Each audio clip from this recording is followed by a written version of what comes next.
Doesn't look like we could select another record. I didn't dislike the music. It was nice, but it was just a little loud. Made it hard to concentrate. Good lord. Shot glasses on the ground here. We got a bottle of Viska vodka. Okay. And let's see what's in here. We got another bottle of Hanrahan Irish whiskey. Dad's second book, The Accidental Pariah. We already saw that. And then we've got a letter. This is from March 8th, 1976, from the desk of Donald Phipps, publisher. Dear Mr. Greenbrier, I write to inform you that, unfortunately, Mercury Books will be unable to publish your follow-up to The Accidental Pariah. Despite the low sales of The Accidental Savior, we went ahead with publication of the second book in hopes of the John Russell series catching on. However, sales of the second book have in fact been lower than those of the first, and so our stewardship of this series must end here. It has been a pleasure working with you, working as your publisher, and we wish you and John Russell the best in your future endeavors. So this was in 1976, and as that letter we read from his chum was in 1978, so he had, I didn't realize these books were that old. His first book, The Accidental Savior, didn't sell very well, but they went ahead and published The Accidental Pariah anyway, and it even sold even less. So they're like, thanks but no thanks for your third book. That's pretty much how it went. Publishing is a tough game. Okay, and then we've got another bottle of vodka up here. I'd say somebody may have a little bit of a drinking problem. If you're hiding bottles of booze, because we saw another one in the library, you may have a problem. I'm just saying. You just may have a problem. Let's see what's in here. Another closet with a bunch more albums in it. And here is a letter sticking out of a jacket. Samantha, please give this to your mother.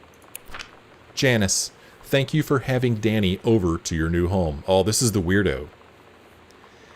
Well, the reason I call him weirdo, because out in the front room there was a note to Samantha from her mother saying, Daniel called, he wants to come over, and she's like, Daniel's a weirdo, Mom.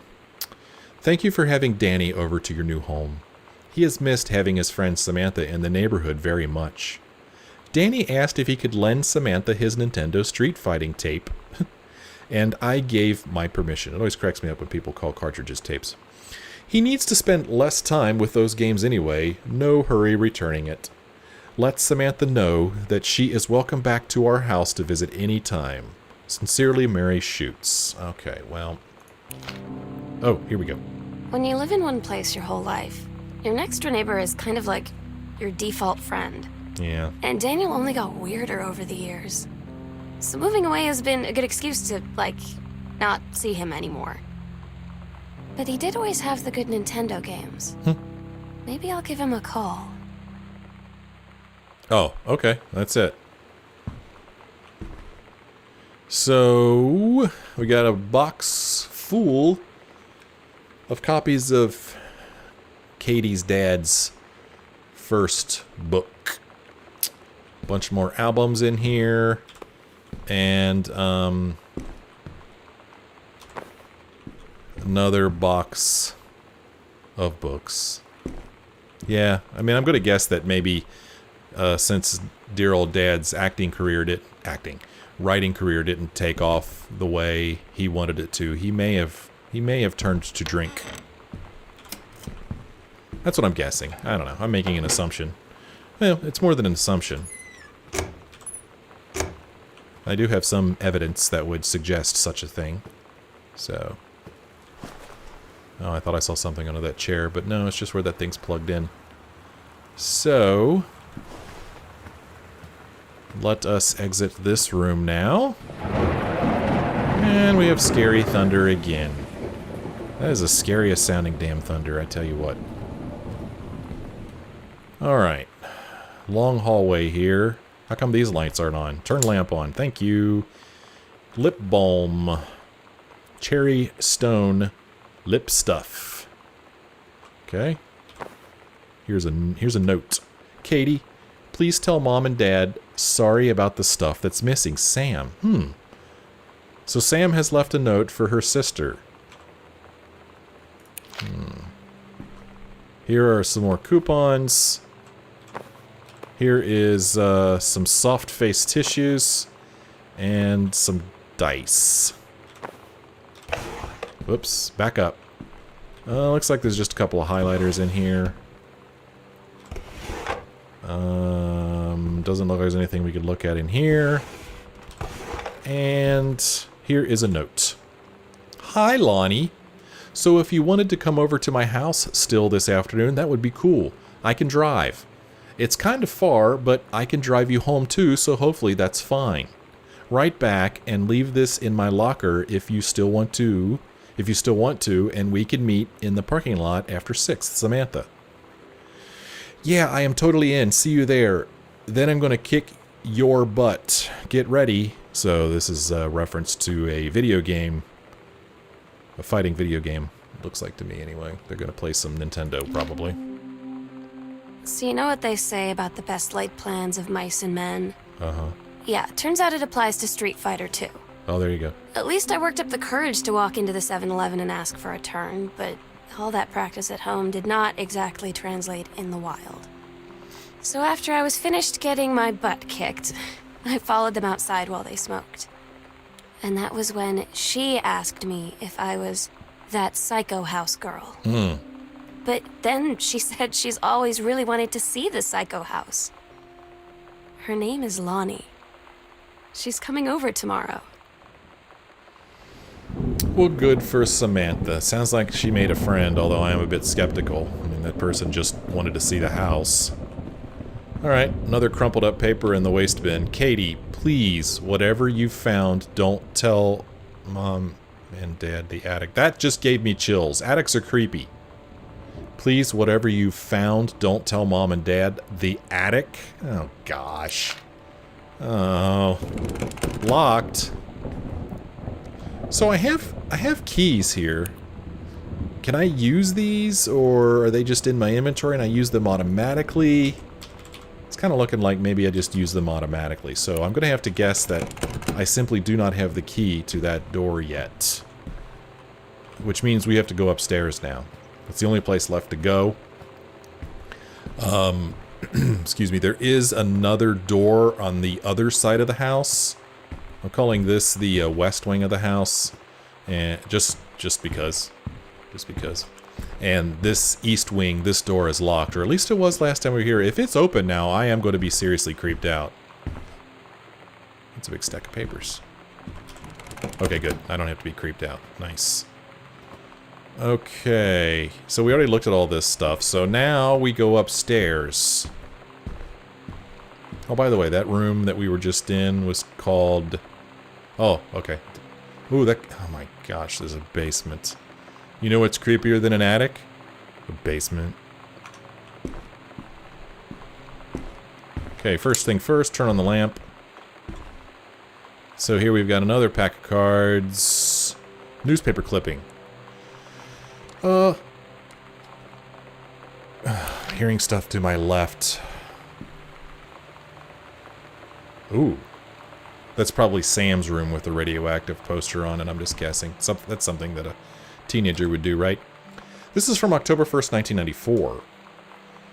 And why is this out? I guess because her name is mentioned. Controlled burn schedule for Boone County. Plumes of smoke will rise above the northeastern region of Boone County over the better part of next week, as part of a Forestry Service run controlled burn of overgrown sections of the Flint Rock National Forest. Forestry crews have been preparing the area for months. The burn operation will take place between 8 a.m. and 5 p.m. on Monday, Tuesday, Wednesday, and possibly into Thursday, depending on speed of progress, according to the Forestry Service. In addition to removing dead and overgrown vegetation that can lead to wildfires in drier months, the operation will serve as a valuable training tool for the forestry and firefighting personnel involved, said senior conservationist Janice Greenbrier. Smoke will likely linger in the area through the following weekends. Okay, fantastic. Nothing in there. And nothing in there. Okay. I always try to look behind those things.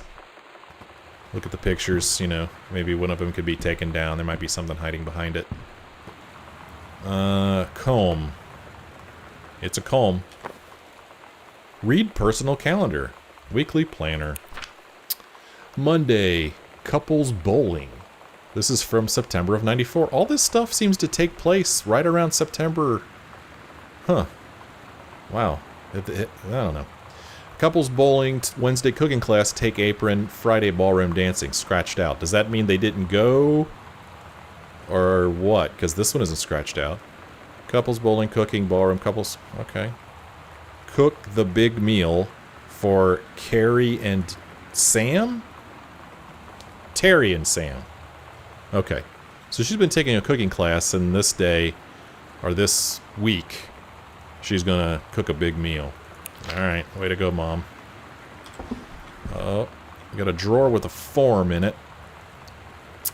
From the Tacoma County Forestry Service. Notice of temporary personnel transfer. Bruce Pendleton, head of personnel, State Forestry Service. To aid in the upcoming prescribed burn operation, a ranger with expertise in the procedure is being transferred to the station at Flintlock National Forest, effective 9/2/94. Please see attached personnel file. The overseeing officer at Flintlock Forestry Station, Senior Conservationist Janice Greenbrier, is charged with the supervision of transferred personnel.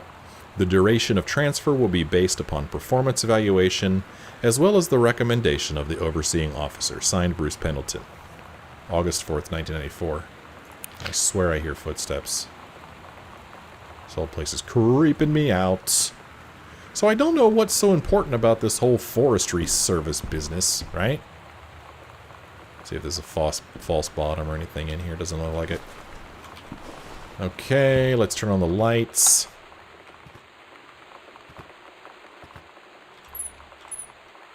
What have we here? Cassette case. Bratmobile. Potty mouth. For Sam. Love thing. Stab. Cherry bomb throwaway. PRDCT. Some special, maybe? I'm not sure what that is. Fuck your fans. Polaroid baby. Panic. Bitch theme. Richard. Cool. Schmool. Just wanna. Kiss and ride. No, you don't. Queenie. You're gonna like this one, it says. Okay. Alright. There you have it. Oh, okay. It's weird hanging out with girls. Is it? Daniel was around ever since I was little, and other girls? I don't know. But being around Lonnie is like instantly just right. I gave her the grand Psycho House tour and took my revenge on Super Nintendo. And it was like, I don't know, I finally found someone I feel normal around. I drove her home and she gave me this tape and said, "You have got to listen to this." I haven't stopped playing it since. I think she's got a little bit of a crush on Lonnie. Damn big house. Pegboard. Read sternly worded letter. To whom it may concern, I, Samantha Greenbrier, am 17 years old and am therefore an independent, fully functional human being. The fact that you still forbid me from going into the city on my own is frankly absurd. Compare with Katie, who is only three years older than me, and yet you allowed her to go all the way across an ocean to another continent on her own. I just want to spend an evening in a normal, totally safe city on my own, like a human being, and since you may also remember that I have my own car now, you can't really stop me. Oh my. Warmest regards, your daughter, Samantha. A little dramatic there, Samantha. Jeez. Let's see. Sam. Stop leaving every damn light in the house on. You're as bad as your sister. Okay. Daniel called again. He wants his Nintendo game back. So what's this noise I'm hearing? coming from this room? TV. Okay. This is gotta be Sam's room. Alright. Turn that off. Huh. The VCR or whatever is missing from this room, and or I guess the Nintendo is missing. Here is the cartridge for Adventurous the Cat Returns. Oh, Adventurous the Cat 2. Okay. Alright. Read codes. Chun Li moves. Fireball, lightning kick, helicopter kick, air stomp. Okay.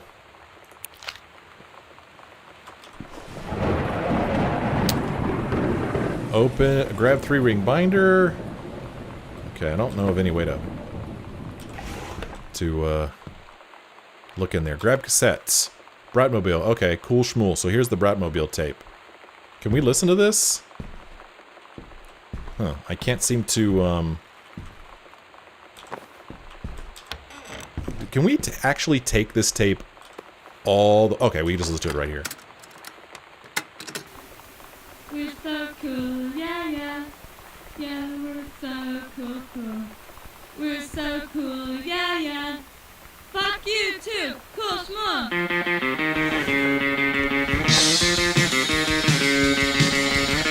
don't wanna sit around and talk about the water.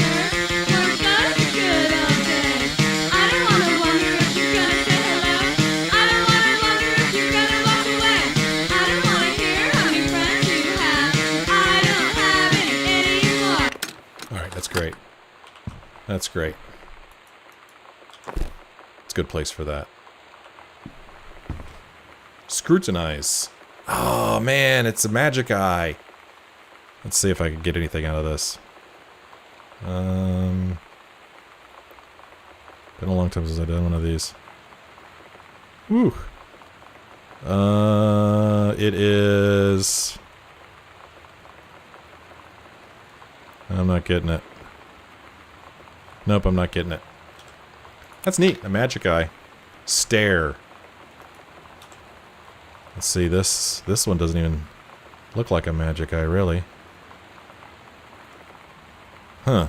Those might be clues. I might have to spend some time looking at those later while I know you guys aren't, like, waiting for me to do stuff.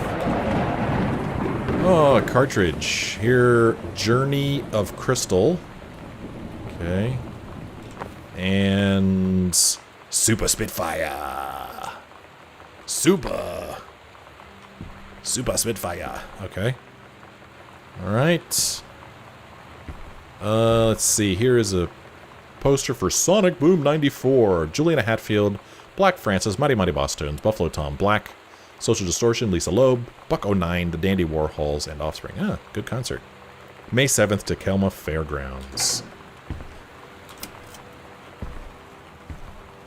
Man. Sam had this in like 4th grade. Okay. So this is from 4th grade. Little, like a Trapper Keeper.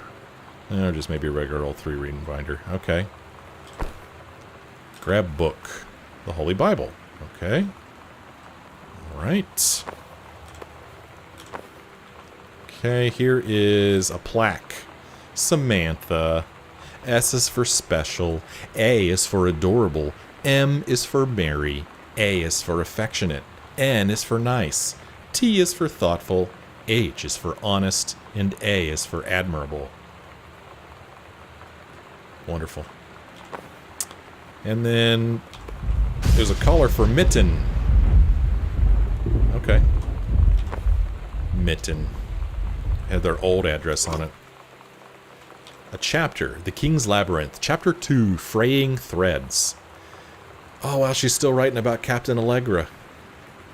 Captain Allegra, still in her flowing skirt and sturdy jerkin, descended the single shining thread into the lower cavern of the labyrinth.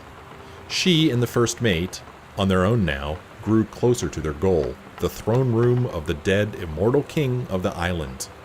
The first mate slid down the line onto the stone floor. She swept chalky bone dust from the front of her canvas trousers and looked up at Allegra.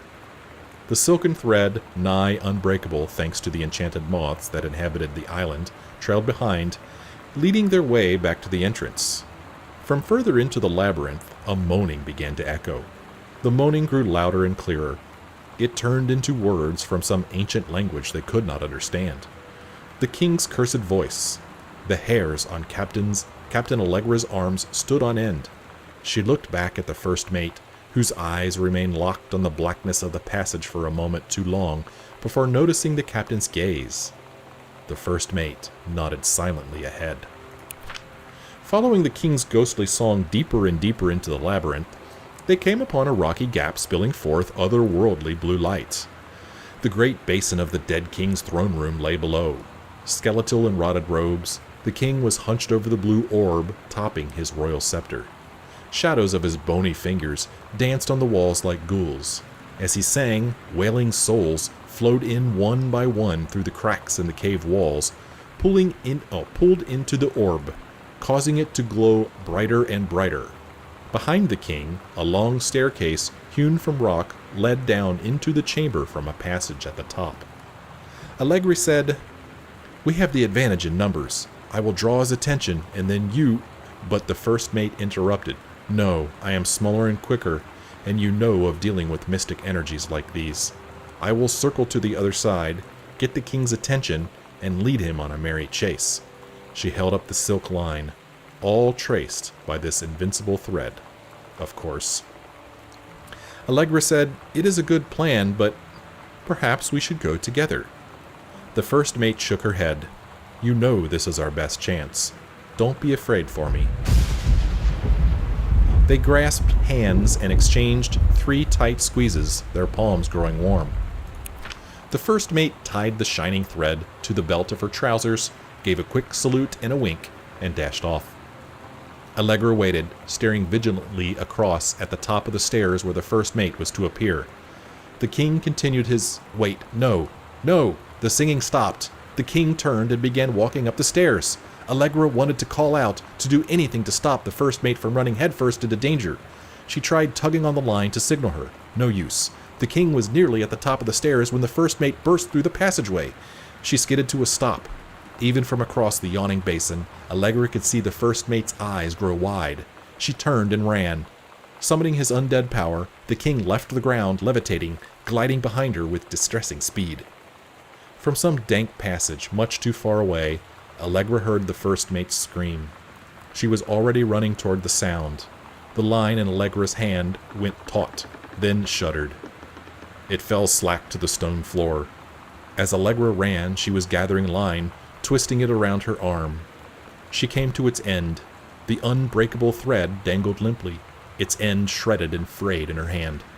She tossed it to the ground and ran. Well, she's a pretty good rider. That wasn't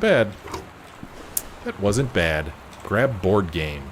Got your number. Are you going to the dance with anyone? Who's got a crush on you?